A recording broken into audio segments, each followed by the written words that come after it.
Hello friends, good morning everyone. Welcome back to my channel with a new vlog. আজকে 27 December. আজকে Periyar tiger reserve থেকে আমি একদম সরাসরি কথা বলছি তোমাদের সাথে। আমরা প্রায় 1 ঘন্টা আগে থেকে লাইনে দাঁড়িয়ে আছি, প্রায় 4:30 থেকে। একটা লাইন তোমরা দেখো। এই লাইনে জাস্ট নাও আমরা দাঁড়ালাম, একজন করে ফ্যামিলি মেম্বার দাঁড়িয়েছিল। আর এখানে যেটা প্রবলেম হচ্ছে, সবাইকে নিজের আইডি প্রুফ নিয়ে দাঁড়াতে হবে বাসের টিকিটটা কাটার জন্য। বাসের টিকিটটা মাস্ট, কেন বাসে করেই তোমাকে টাইগার রিজার্ভের পয়েন্টে তোমায় নামাবে, সেখান থেকে টিকিট কাটিয়ে তোমাকে বোট রাইড করতে হবে। তো আমরা যেহেতু হোটেলের খুব কাছেই ছিলাম, 5 মিনিটে হেঁটে আমরা টিকিট কাউন্টারে চলে এসেছিলাম। আর এখন টিকিট কাটা হয়ে গেছে, বাসে উঠে পড়ছি আমরা। এখান থেকে মিনিট 10 বাসে করে অলরেডি আমরা এসে গেছি। মানে 5:30 থেকে যুদ্ধ করে, 5:30 না 4:30 থেকে যুদ্ধ করে আমরা বাসে করে এসে গেছি এখন টাইগার রিজার্ভে। এবার এখানে এখন মেইন টিকিট কাউন্টার। তো ঘড়িতে প্রায় এখন বাজে 6:45, জাস্ট আলো ফুটেছে এরকম। আর টিকিট কাউন্টারে এখন বাপি দাঁড়িয়ে পড়েছে আমাদের 3 জনের টিকিট কাটার জন্য। এটা হচ্ছে বোট রাইডের টিকিট, এই পেরিয়ার রিভারেই আমাদের পুরো ঘুরে দেখাবে। আর এবার ভাগ্যে যেটা আছে, কিছু দেখতে পাবো কিনা সেটাও একটা বড় প্রশ্ন। কিন্তু যেতে যেতে খুব বাঁদর দেখছিলাম, ছোট্ট ছোট্ট মানে বাঁদরের বাচ্চা প্রায় ঘুরে বেড়াচ্ছে, লাফিয়ে চড়িয়ে বেড়াচ্ছে।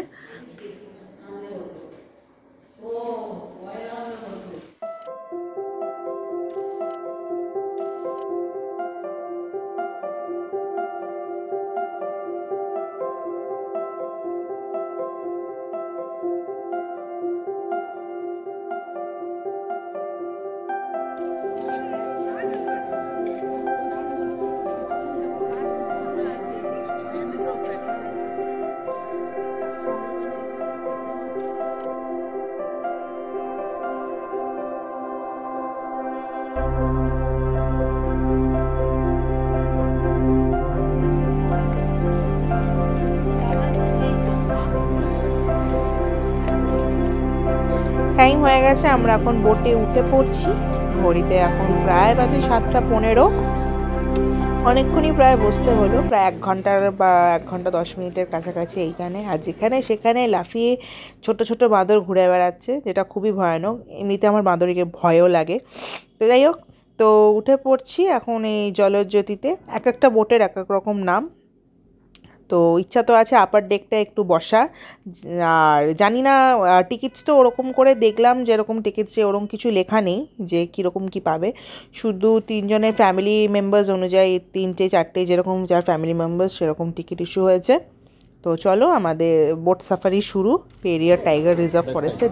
দেখা যাক কি দেখতে পাই এখানে।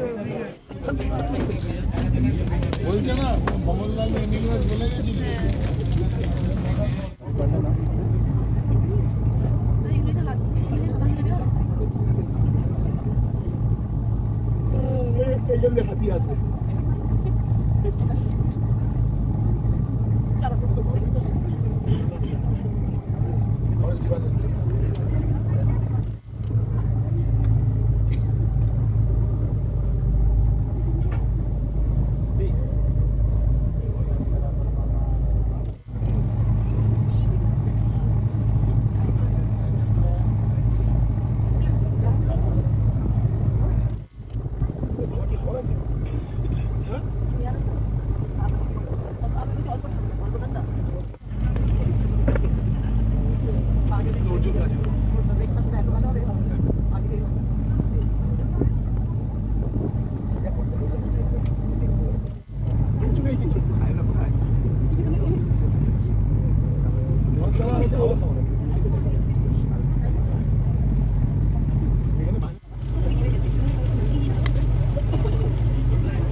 কিছুই দেখতে পাচ্ছি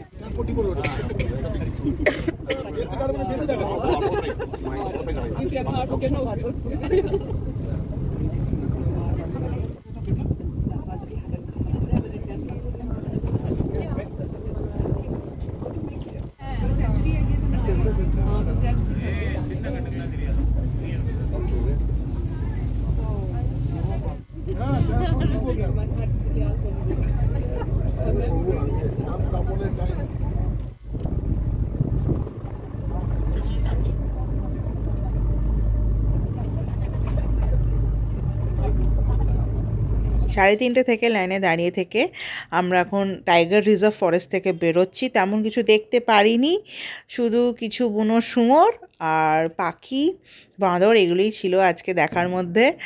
আর কনকনিয়ে ঠান্ডা কিন্তু, বাট এই সাফারিটাও দরকার ছিল, কারণ এখানে তো বারবার আসা হবে না। Better luck next time. এখন যাই হোটেলে গিয়ে ফ্রেশ হয়ে নিতে হবে খুব তাড়াতাড়ি, কারণ এখানে ভোর 4টে থেকে 10টা অবধি গরম জল পাওয়া যায়। অ্যান্ড তারপর ব্রেকফাস্ট করে আমি রেস্ট নেবো, মানে ঘুমোবো ভেবেছি। আর 2টো কি 2:30 নাগাদ হোটেল চেক আউট হবে। তো তারপর যাওয়ার পথে কী কী দেখছি না দেখছি তোমাদের সাথে শেয়ার করব। আর চলে যাব আমরা থেকাটি থেকে। আজকে আমার বেশ শরীরটাও ভালো ছিল না। দুপুর 3টে নাগাদ থেকাটি থেকে বাস ছাড়ে, 8টা নাগাদ আমরা এখানে ঢুকে যাই এলএফপিতে। কালকে ব্যাকওয়াটার ক্রুজ আছে আমাদের। আর আসার পরেই আমরা হোটেলের সামনে এরকম দেখতে পাই পজিশন করে বার করছে এই সাবরিমালা ফেস্টিভ্যাল চলছে এখানে, যেটা 30 থেকে 35 দিন ধরে চলে। তো we are lucky to see this festival in front of us.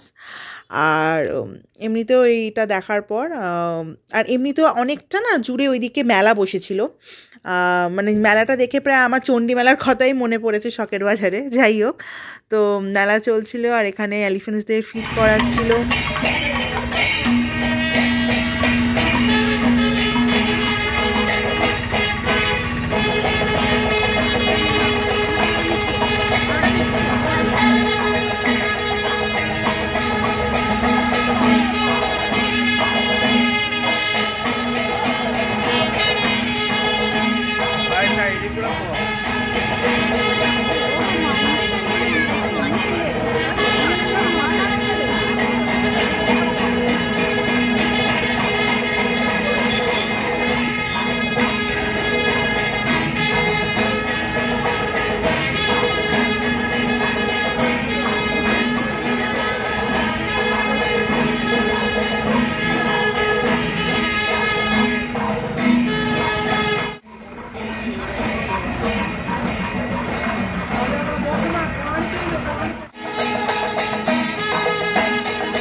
Good night everyone, সবাই তো খুব ভালো থেকো, সুস্থ থেকো। কালকে একটা ব্লগ নিয়ে আসতে চলেছি। আজকের ব্লগটা কেমন লাগলো কমেন্টে জানিও। টাটা।